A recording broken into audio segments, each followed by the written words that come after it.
performing task XYZ in this manner, or not sending something out in, on time, creates a perception for the rest of our team. Mm. And I know that you fully value our team and that you don't want us to be frowned upon. I'm Chika Eloy, and this is a conversation designed for BCD people with BCD people. On this show, we're running through the diverse cultures of talent at BCD Travel, and we're showcasing our most confident self-colleagues. So come on, let's go have some fun as we explore the different functions, spaces, faces, and the complexities across our world of BCD.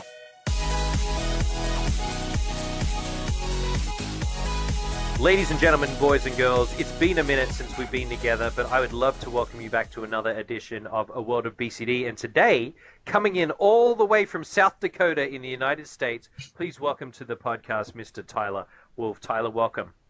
Hi, Chika. Thanks for having me. It has been a minute. I think we've had a couple of weeks break here because of many meetings that are happening around the world. But I'm so glad to have you. We've been trying to tee this up for a couple of weeks now. Tyler, tell us who you are, where do you work, who do you work for, and what are you doing at BCD? Absolutely. So, Tyler Wolf, like you said, South Dakota. I'm in the beautiful Black Hills here in the western part of the state. There are people out here. I've been with BCD for going on my 4th year now. For the most part, been in the CDS department, working through a variety of different projects, facets, disciplines, duties that relate to our one of our largest clients. Recently, kind of took one foot and put it in another ecosystem, our North American operations. Ooh. So really kind of, yes. So is that really different? Moving from CDS into operations, or are you doing CDS in operations? No, they're doing completely different types of work. So from analysis, reporting, kind of approaching it from a consultative perspective, but really different types of information, different perspectives, different personnel. So really kind of, juggling a lot of bowling pins that are on fire right now. Thank you for that visual. And, yeah. and I know that when we connected offline, Tyler, we had talked about this this quote that you'd heard recently that opened up a whole Pandora's box and is the topic of today's podcast. Right. So managerial courage. It's something that isn't. It's easy to go out online right now and you can take a plethora of courses on Python coding. You can learn about Excel and you can learn about being positive, but there seems to be a little lack of content on various topics like employee empowerment and to some degree emotional intelligence and managerial courage. And I've really kind of invested myself in that over the past year, 2 years, thanks to some things that BCD has done and throughout kind of content gathering. And I've come across a speaker by the name of Simon Sinek, who's really well known for the most part. And in one of his videos, he talks about this concept in which most companies fail to train leaders and to train managers. And the exact quote he uses is that we get hired, we get trained to do a job, we learn how to do a job well, and then we get promoted. And then we expect our employees to necessarily manage and lead these individuals that are going to do the job that we know how to do well. And we really kind of almost set people up for failures because we don't teach them basic managerial skills or leadership skills. I think BCD is completely from that scenario, which is fantastic and kind of a leader when it comes to helping individuals develop those managerial skills and leadership skills. But I think one of the topics that kind of indirectly resonated with me when Simon mentions that is this concept of managerial courage, and that kind of circling back to this lack of content out there, and it's a difficult topic. Simon says, Tyler says. So what does Tyler say when it comes to now the research and the thoughts you've put into this idea of being courageous as a manager? How would you define that for our listeners? So I think the way I would define managerial courage is having open, honest conversations. And that feels like a cop-out. That's the easy way of defining that, really. But I think it's being honest with your employees, and it's, the basis of constructive criticism when XYZ does not work out or needs to be corrected. It's having an honest conversation of what that impact was, what the downstream impact, upstream impact is, and identifying next steps on how you solve it or overcome it. So this is within the feedback loops, right? Of a typical manager with employee or manager with co-manager. It's having the courageousness to say, no, that's okay, or yes, that is okay, and here's why. Mm-hmm. Yeah, to me, managerial courage is not a dead end conversation. It's okay. Here's what happened. How do we fix this? And being completely honest about what has happened. Okay. It's difficult because however you want to frame managerial courage, it often always seems to be in a negative light, which it does not have to be.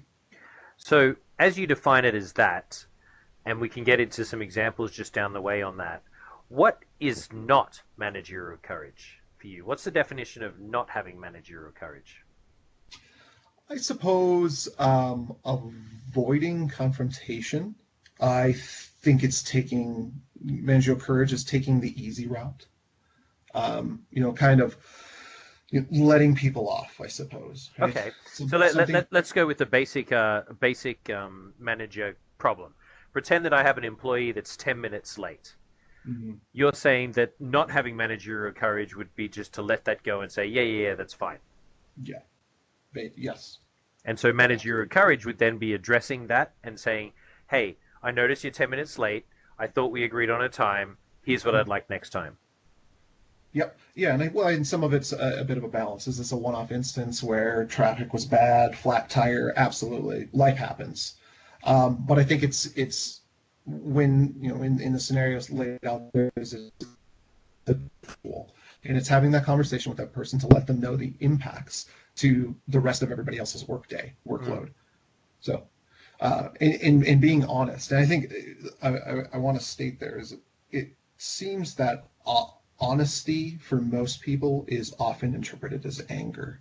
And I think that's something we should always be aware of, is when, especially when we are talking about a discipline like managerial courage. Being honest with somebody about being 10 minutes late every day does not have to be a conversation framed in anger or negativity. That's an interesting perspective, because now you've brought in the idea of emotion too, which is this whole emotion, which I guess managerial courage comes under, right? Emotional intelligence. And they don't teach this. You don't learn this during your onboarding course, right?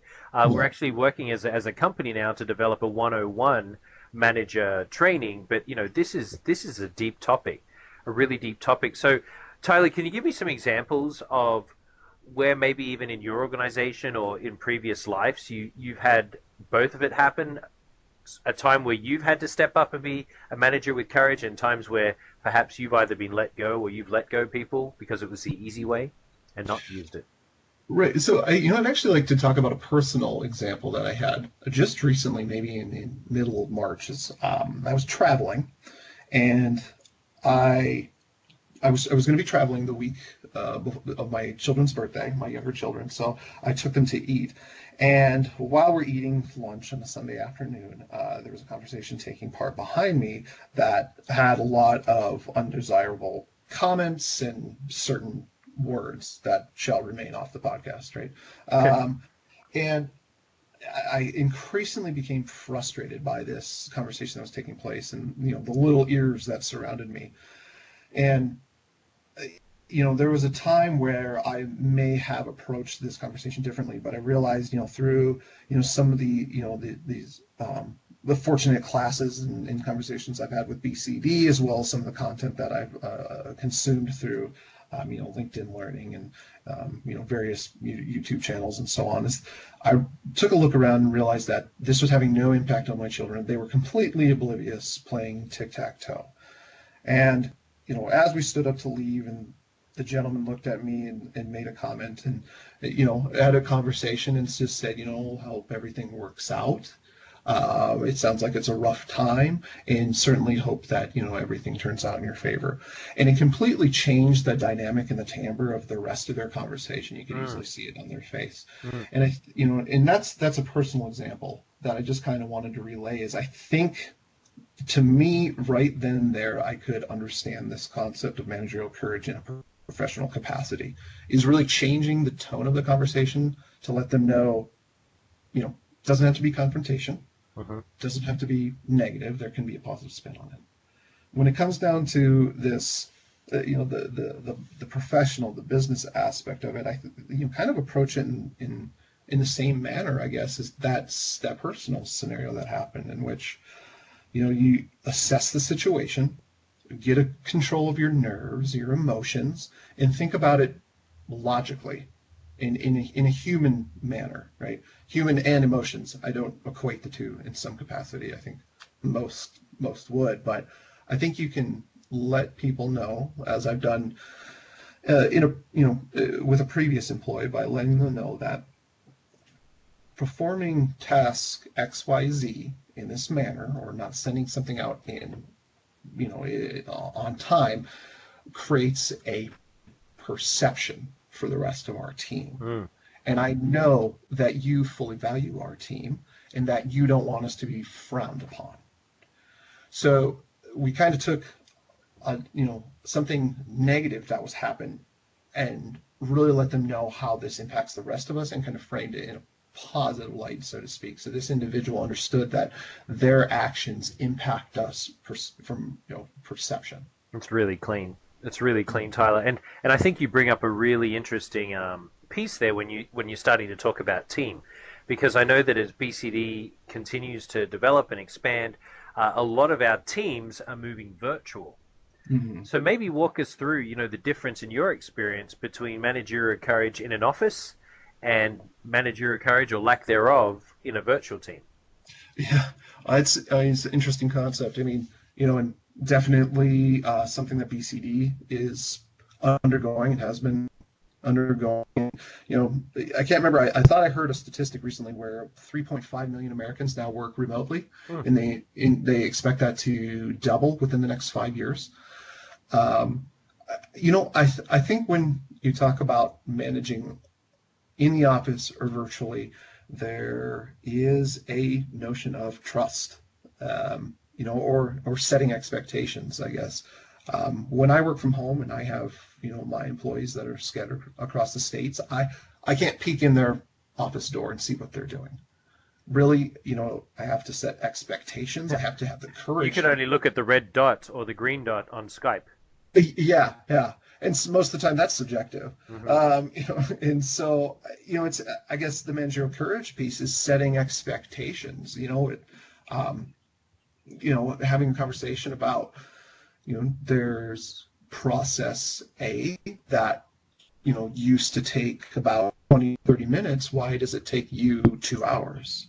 Right? I can't see why that is. So let's have an open and honest conversation about, why does this take longer? Is there a skills gap? Okay, let's overcome that. Let's talk about, maybe there's some complexity in the process that we failed to document in an SOP. And I think, from the office standpoint, the change there is that physical presence, which, we can get into body language, we can get into, facial expressions, dress. That is completely removed to some degree when we're talking about virtual. Now, obviously, BCD, I think, is kind of starting to overcome that a bit by, advocating for more individuals to be on camera, which is fantastic. It's an accountability piece that we've never had in the past. Because I get completely more engaged and pulled into whatever it is we're talking about. Yes, absolutely. I tend to wear my baseball cap a lot more now. I have that hair problem myself. Tyler, when I was thinking virtual and in office too, I think another interesting discussion point is sometimes when you're virtual, it's easier, as in lack of courage, it's easier to not address something because you're virtual. Yeah. And so behaviors I really love that you led with the idea of expectations, and I would encourage all of our listeners that either have managers or are a manager, that you kind of sit back and say, have I ever set up virtual expectations with my team verbally?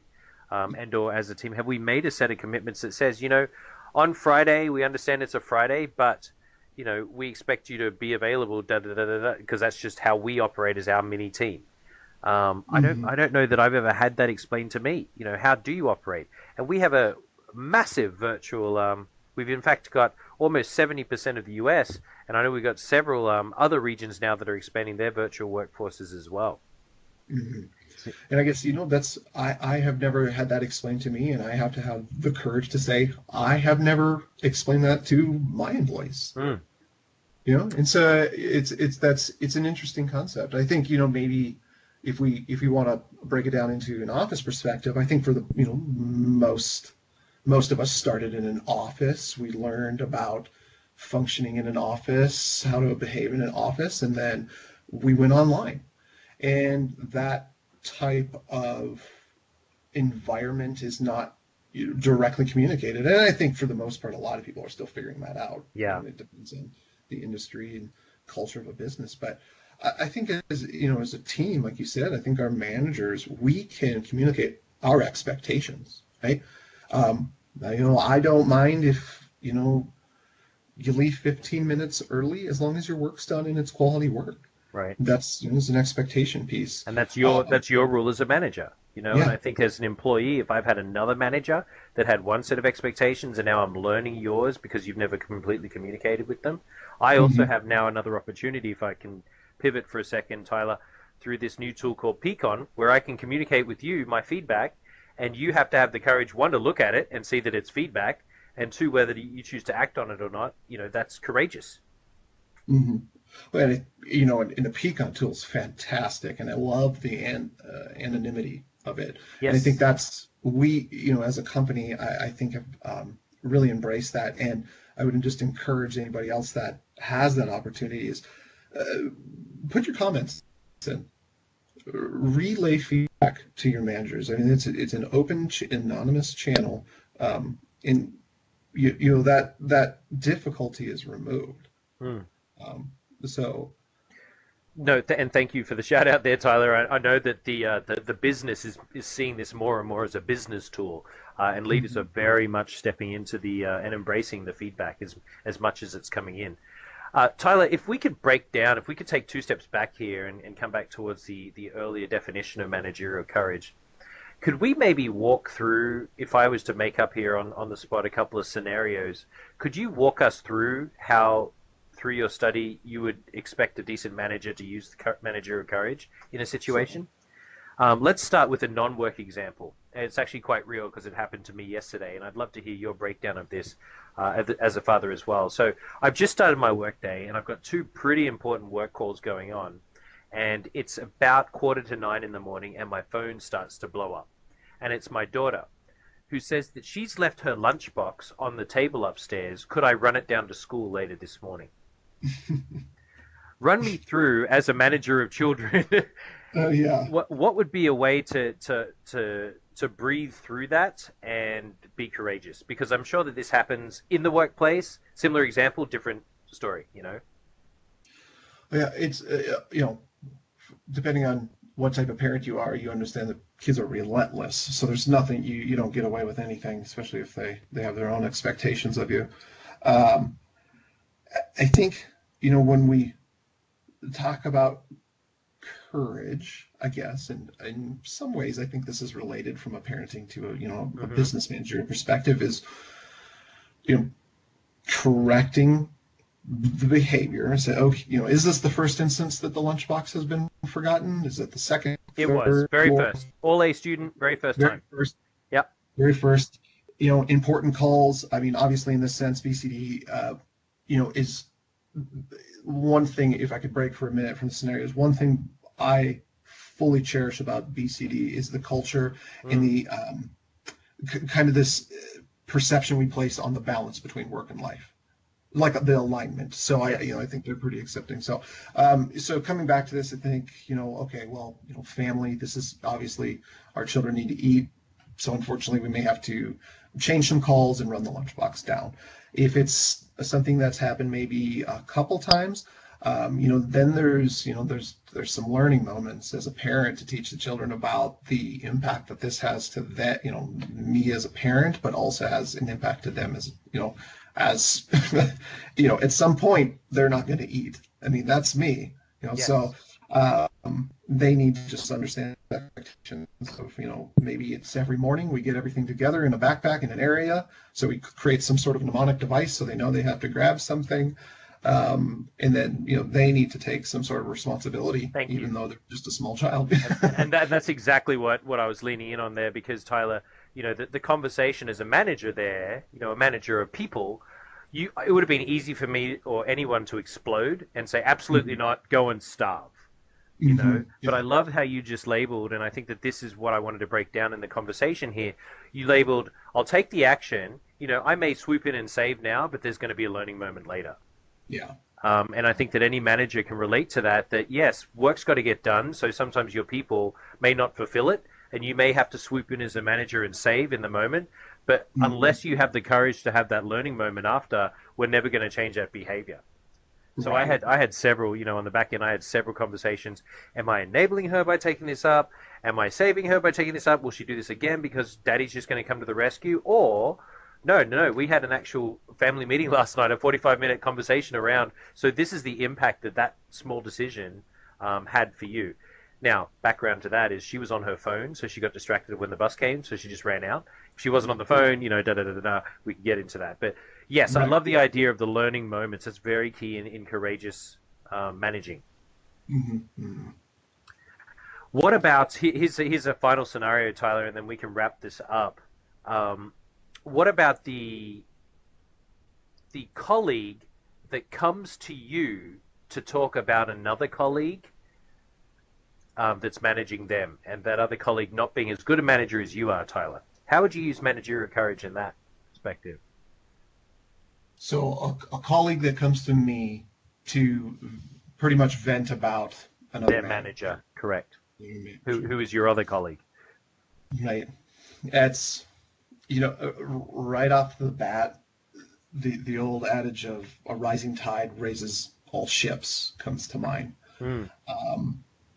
That's, I think that's depending on, some of this depends on the relationship you have with that colleague. It's kind of, it's a really one-off basis is how close are you with this colleague, because you may need to advise them they may need to manage upward. They may need to have a conversation with their manager. Now, it obviously depends on the overall scope of what the situation is. Is this manager negative? Are they unprepared? Are they do they not take accountability or responsibility for their actions or the projects? Kind of depends on the overall scenario. But almost it's also just having the courage as an employee to have honest conversations with your manager. Wonderful. Really. Yeah. It's, and that's, in a scenario, it reminds me of another comment that Simon Sinek had said, and depending on as a manager yourself, he says, when something goes wrong as a manager, we have to take all the blame. And when something goes right, we have to give away all the credit. And that is printed and stuck on my wall, because I think that's something that needs to be considered with managerial courage. So in this scenario, is this manager not living by this principle that when something goes wrong, it's in their wheelhouse and they need to correct it? Or are they shuffling the blame? Are they pointing the fingers? Which isn't going to get anybody anywhere. Really interesting, Tyler, and I think that I love the idea here that we're sitting and we're talking to our colleagues, whether you're an individual contributor or whether you're a manager of 100 people, that all of us need at some level to take some courage to keep ourselves accountable and responsible for the jobs we do. So thank you for bringing that up, Tyler. Also, thank you. Hey, another thing that we talked offline but we haven't finished here, and maybe this is the final piece, is failure of nerve. And the idea that if you're not being courageous, you're actually having a failure of nerve to stand up and do what's right for us as individuals as well as for the company. So the encouragement to all of our listeners right now, if I can get on a little soapbox, is don't be the guy or the gal that doesn't say something and just lets it go because it's easy, take the high road. High five? High five. All right, man. Are you ready for our final 5 questions wrap up of this podcast? Speed round. Let's do it. Question number 1.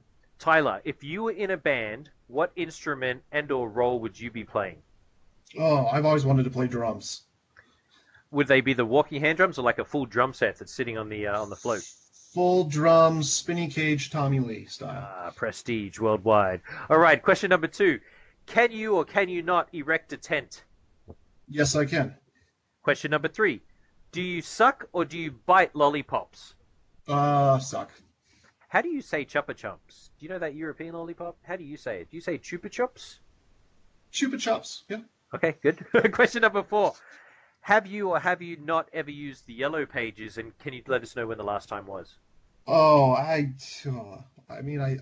think I used one to start a fire one summer. That's bad. That's really good.